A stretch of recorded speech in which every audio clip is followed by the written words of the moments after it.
Le grand remplacement par génocide civilisationnel gabonais. La société gabonaise est broyée par le capitalisme mondialisé, les détournements de fonds, les crimes rituels sataniques, le népotisme, le tribalisme, la mauvaise gouvernance, la mafia-fric qui sont des maux irréparables. Notre être en commun est engagé dans un procès de liquéfaction et de liquidation au seul profit de l'État profond du Gabon et de leur fondé de pouvoir à la tête du Gabon. La montée simultanée de l'inégalité, de l'insécurité, de l'illiberté et de la violence frappe toutes les ethnies du Gabon. Suite à la pauvreté omniprésente au Gabon, la société gabonaise est redevenue animiste, païenne, elle est descendue dans les profondeurs de Satan à cause de certaines personnalités sataniques à la tête du gouvernement gabonais connu sous le nom de l'État profond du Gabon.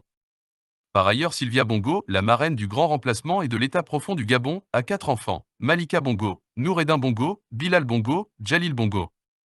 Aucun de ces enfants n'a de prénom français alors que les Gabonais sont francophones avec des noms natifs comme Ndong, Massavou, etc. et des prénoms français dus à l'héritage de la colonisation française. En fait, ces enfants sont d'abord arabes par leurs prénoms arabes, le Gabon est en train de s'arabiliser. Ensuite, la vente des banques gabonaises comme l'Union gabonaise de banques, UGB, qui a été créée en 1962 à un prix symbolique aux Libanais, Marocains, Arabes notamment à la filiale du groupe Attijari Wafa Bank depuis septembre 2009. Ces Arabes qui rachètent ces banques gabonaises sont des hommes de paille. En effet, les propriétaires sont la famille Bongo Valentin, donc la famille présidentielle. C'est un hold-up sur le patrimoine banquier gabonais. En outre, l'islamisation de la population gabonaise tel qu'un djihad militaire et culturel comme au Sahel alors que les Gabonais sont majoritairement chrétiens et la prolifération des mosquées notamment la mosquée de l'Abu. En effet, notre Gabon est un pays particulièrement particulier. On peut se lever un matin, ouvrir sa fenêtre et découvrir qu'on est sur Mars. L'appétit gargantuesque de nos hommes politiques va nous tuer. Ils vendent le sous-sol, le sol, l'eau, l'air, les consciences et maintenant l'âme de notre pays. Les confessions religieuses en tout genre dans ce pays sont un véritable fléau et lorsque derrière elles poursuivent des plans obscurs, nous devons nous méfier et nous lever. Depuis quelque temps, l'imam de la mosquée située à la descente de l'ancienne usine Sobraga a décidé de passer à la vitesse supérieure. Il a subitement augmenté le volume de son micro d'appel à la prière, dans quel but? Est-ce un excès de zèle? Oubliant qu'il est dans un quartier résidentiel et qu'il trouble la quiétude et surtout le sommeil du voisinage car son micro s'entend au-delà de son quartier. C'est quoi le projet à Tarzam? Nous sommes des Africains zoos. Nous vivons en harmonie avec notre environnement. Mais lorsque qu'à 5 heures du matin une voix tonitruante vient briser ton sommeil, même l'esprit peut se perdre en chemin. C'est quoi le projet papa? Du jour au lendemain, vous voulez modifier le paysage mystique d'une région? La voix qui s'élève la perturbe nos ancêtres hauts. Ne faites pas que la foudre tombe sur vous. N'abusez pas.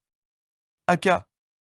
Comme j'ai lu récemment, on te dit fais comme chez toi, tu fais omelette avec 8 œufs, mais dis donc c'est toi qui as pondu les œufs là.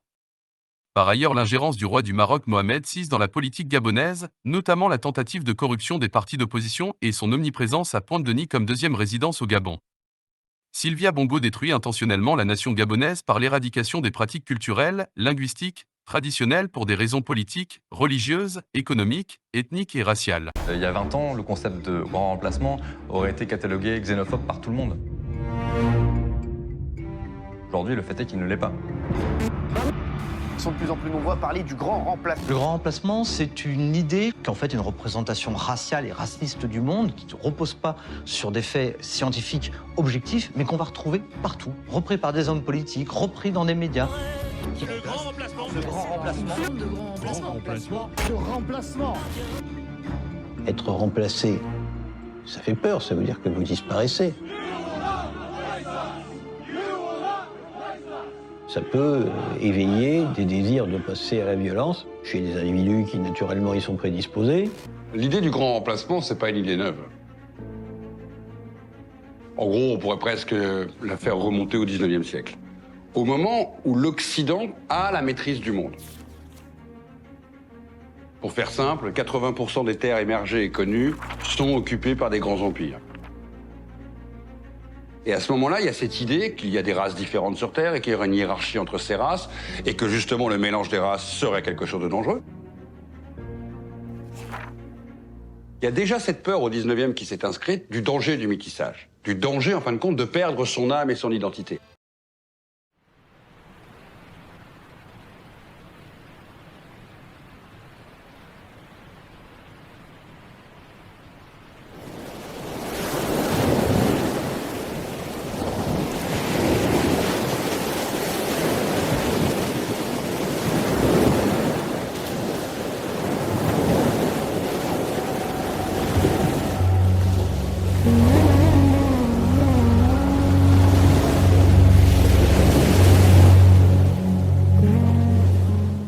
Au XIXe siècle, le Gabon, alors constitué de la rive droite et de la rive gauche de l'estuaire, est un lieu très fréquenté par les navires occidentaux. En quête de nouvelles terres et contraint par la nécessité de ravitaillement et de commerce, l'estuaire du Gabon constitue pour les voyageurs une halte privilégiée et devient progressivement une terre de convoitise. À bord des navires, marins et hommes en robe se côtoient. Les premiers à évangéliser les populations autochtones sont les missionnaires chrétiens, protestants presbytériens d'abord, puis catholiques. L'universitaire Bernardin Minkomvé confirme l'implantation de l'islam au Gabon dès la fin du XIXe siècle. Il aurait emprunté 2 itinéraires distincts, le nord et la côte. Il semble que c'est la voie septentrionale qui aurait servi de pénétration au marché Haoussa qui avait constitué une communauté assez rigide à Aquakam, un quartier de Yem. Ainsi, l'introduction de l'islam se fera sur la côte par les Laptos qui étaient des matelots africains originaires du Sénégal, parfois piroguiers, porteurs ou débardeurs à l'ère de la colonisation française. Ils étaient employés comme auxiliaires militaires ou comme miliciens privés au service des commerçants. Aux Laptos succédèrent les tirailleurs.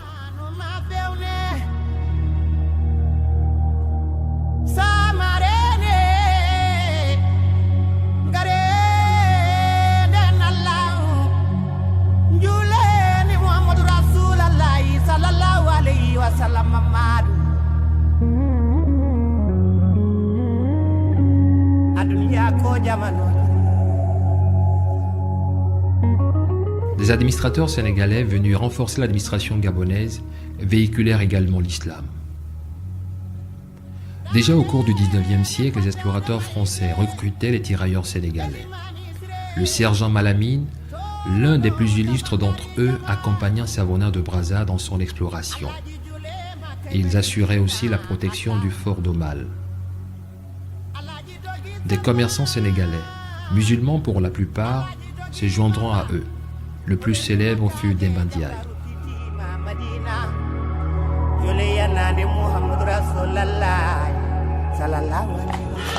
Durant la fin des années 1800, le pouvoir colonial français a déporté 2 grands fils de l'islam africain au Gabon.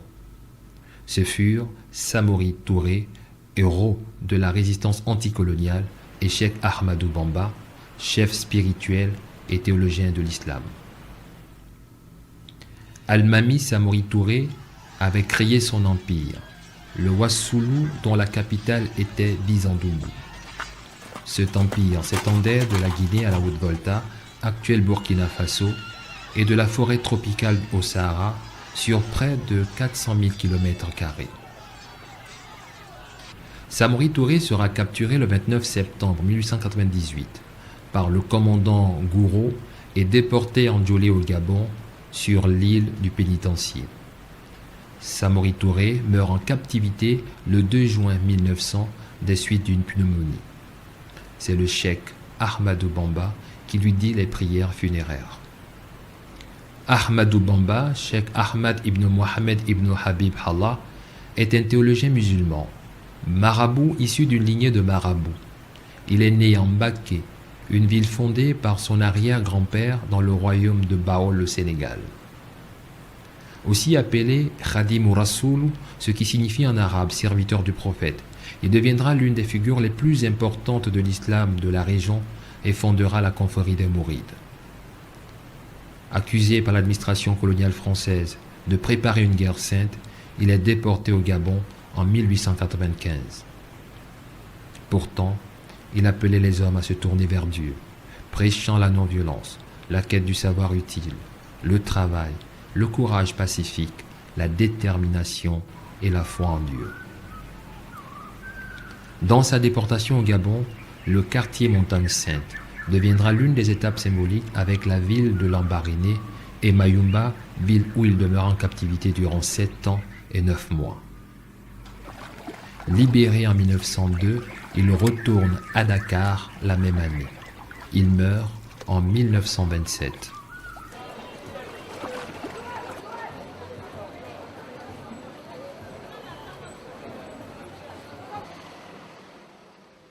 Dans le quartier Montagne Sainte, du nom du chef Benga Étienne Vanet, qui s'y installa en 1855. Une mosquée est érigée pour rappeler le passage de Cheikh Ahmadou Bamba.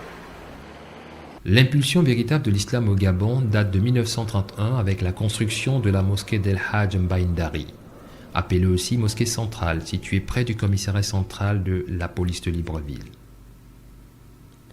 En 1926, il sollicite et obtient du gouverneur du Gabon l'autorisation d'occuper un lot de terrain situé en bordure de l'avenue de Cointé de 520 mètres carrés afin de construire une mosquée pour tous les musulmans du Gabon. Mbaïndari, qui jouit d'un grand prestige au sein de sa communauté, prend le titre d'imam et convertit même certains Gabonais à la religion musulmane. El Hadj Ignace Bekale et le musicien Rebieno Wolbert en sont les plus connus. Aux environs de 1933, la mosquée de Port-Gentil sera achevée. Celle de Lambaréné sera inaugurée par le gouverneur français M. Reste en 1935. En 1940, les musulmans de Libreville financent l'agrandissement de la mosquée centrale. Dans les années 2000, la même mosquée sera entièrement réhabilitée.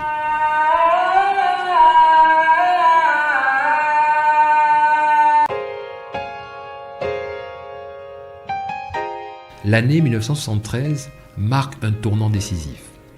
C'est l'ouverture quasi effective du Gabon sur le monde arabe avec la conversion du chef de l'État gabonais, Omar Bongo, le 28 septembre de la même année.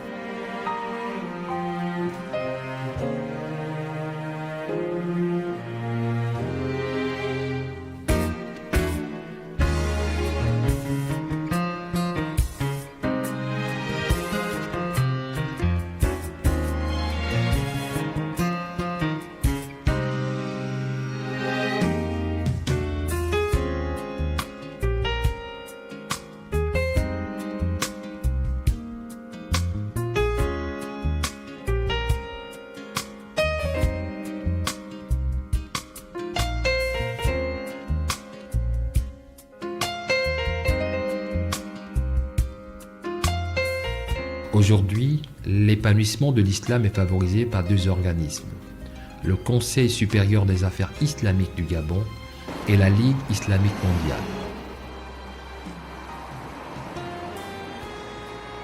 Le Conseil supérieur des affaires islamiques du Gabon est l'institution officielle chargée de réglementer la pratique de l'islam. Placé sous l'autorité morale du Raïs Ali Bongo Ondimba, il a pour but de représenter la communauté musulmane du Gabon et de défendre sa dignité et ses intérêts légitimes. Il se préoccupe de l'image, de la défense et de la valorisation de l'islam et des musulmans auprès de l'opinion publique. Unique interlocuteur des pouvoirs publics et des organisations islamiques, le Conseil supérieur des affaires islamiques du Gabon coopère et traite avec eux des sujets concernant l'islam au Gabon. Le renforcement et le développement du système éducatif islamique au Gabon est l'une de ses priorités. En 1936, une école coranique ouvrit ses portes au quartier Batavia avant de déménager à Noubakele en 1950. Faute de moyens, elle ferma la même année. De nouvelles initiatives sont prises dans ce sens. La création du lycée Mohamed Harissani, dont de la coopération gabono-koweïtienne, en est l'exemple.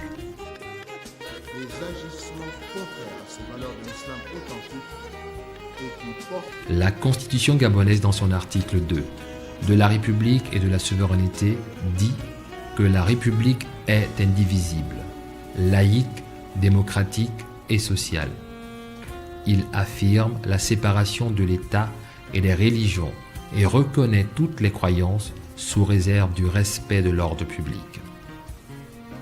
Et le Gabon, pays cosmopolite, compte aujourd'hui une importante communauté musulmane à travers tout le pays. Une communauté dynamique qui apporte une vive contribution à son essor. C'est dans le respect et l'égalité des citoyens que l'islam se pratique au Gabon et entretient des relations fraternelles et séculaires avec les autres confessions religieuses, unis dans la paix et la concorde.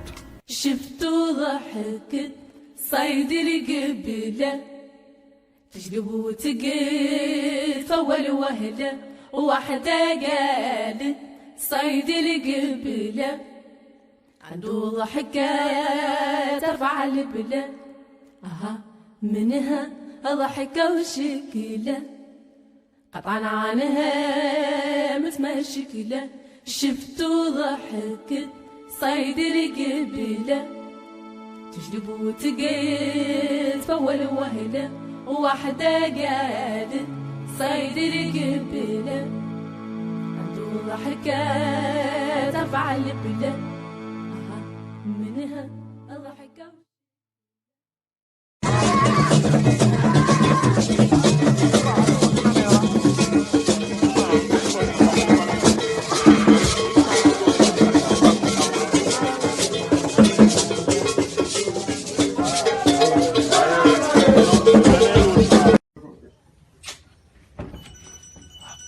Ok, monsieur Bachar Isidore, je vous remercie, monsieur Bachar. Voici votre argent que j'ai retiré, mon argent que j'ai retiré, monsieur Bachar. Au début, je vous ai donné 50, je ne croyais même pas, monsieur Bachar Isidore, puisque tellement on m'a arnaqué dans les réseaux sociaux que j'avais peur que vous devez bouffer mon argent, monsieur.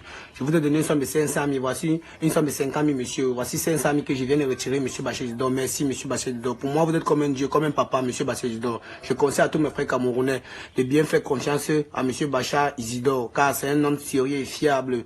Il ne mange pas l'argent des gens. Merci, monsieur. Merci.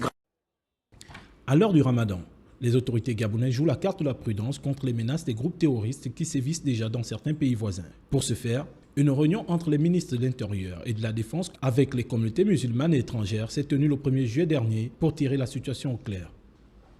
Aujourd'hui, nous avons élargi la rencontre aux chefs des communautés étrangères parce que ce sont des pays où l'on a une majorité de personnes musulmanes. Nous savons tous que la menace de Boko Haram grandit aux frontières de notre pays sous le fallacieux prétexte de l'islam.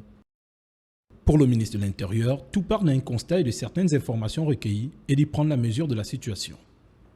Nous allons prendre nos responsabilités si au nom de quelconque organisation religieuse, terroriste ou communautaire, si dans n'importe quelle ville du pays, il arrive qu'un Gabonais tombe, il va en tomber plusieurs. Je vous avertis, je vous préviens, n'acceptez pas au nom d'une quelconque considération religieuse de loger dans vos maisons et mosquées des gens que vous ne connaissez pas. L'imam de la mosquée Hassan II de Libreville, par ailleurs président du Conseil supérieur des affaires islamiques du Gabon, a réaffirmé l'engagement et la bonne volonté de sa communauté de traquer les intrus dans les mosquées du Gabon et de sanctionner les imams qui se rendront coupables de complicité. Autre mesure du ministère de l'Intérieur, le déguerpissement des mendiants aux abords des mosquées.